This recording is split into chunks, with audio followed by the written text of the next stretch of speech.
ଅନନ୍ତ ବିଷ୍ଣୁଙ୍କର ସଦା ସହଚର।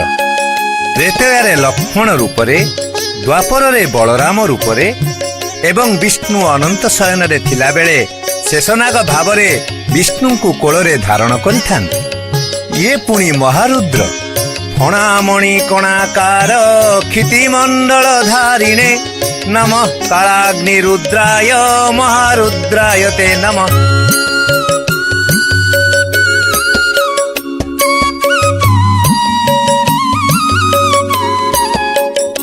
ଇଏ ହେଲେ ସୁଭଦ୍ରା, ଯୋଗମାୟା। ଇଏ ଏକାଧାରାରେ ମହା ସରସ୍ୱତୀ, ମହାଲକ୍ଷ୍ମୀ, ମହାକାଳୀ, ପୁଣି ମହାମାଇ। ଇଏ ପୁଣି ବୈଷ୍ଣବୀ ଶକ୍ତି।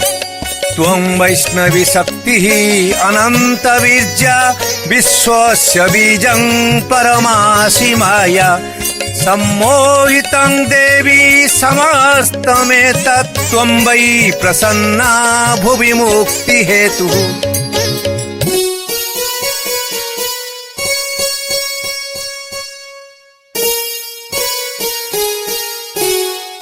ଇଏ ହେଉଛନ୍ତି ଜଗତର ନାଥ ଜଗନ୍ନାଥ, ସ୍ୱୟଂ ବିଷ୍ଣୁ।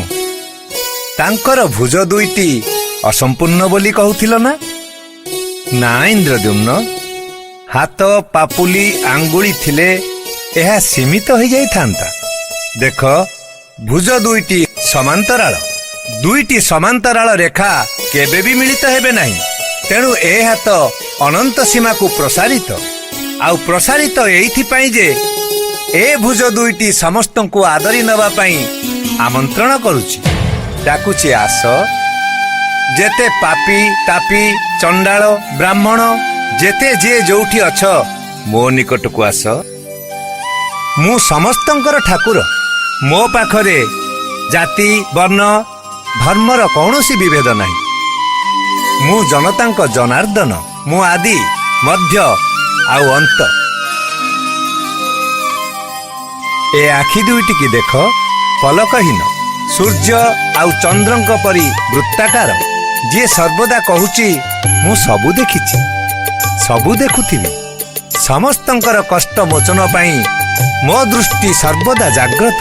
ମୁଁ ପୁରୁଷୋତ୍ତମ। ଅପାଣିପାଦୋ ଯବନୋ ଗ୍ରହୀତା ପଶ୍ୟତ୍ୟ ଚକ୍ଷୁ ଶଶୃଣୋତ୍ୟ କର୍ଣ୍ଣଃ ସବେତ୍ତି ବେଦ୍ୟଂ ନ ଚ ତସ୍ୟାସ୍ତି ବେତ୍ତା ତମାହୁରଗ୍ର୍ୟଂ ପୁରୁଷଂ ମହାନ୍ତମ୍।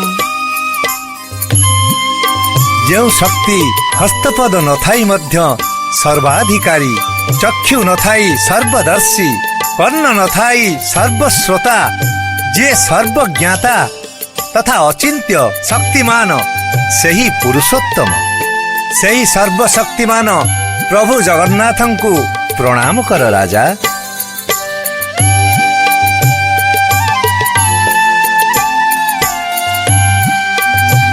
ଅନେଇ ଦେଖ, ଇଏ ହେଉଛନ୍ତି ସୁଦର୍ଶନ, ବିଷ୍ଣୁଙ୍କର ଆୟୁଧ। ସୁଦର୍ଶନ ମହାଜ୍ୱଳ କୋଟି ସୂର୍ଯ୍ୟ ସମପ୍ରଭ ଅଜ୍ଞାନ ତିମିରାନ୍ଧାନାଂ ବୈକୁଣ୍ଠାଧ୍ୱ ପ୍ରଦର୍ଶକ।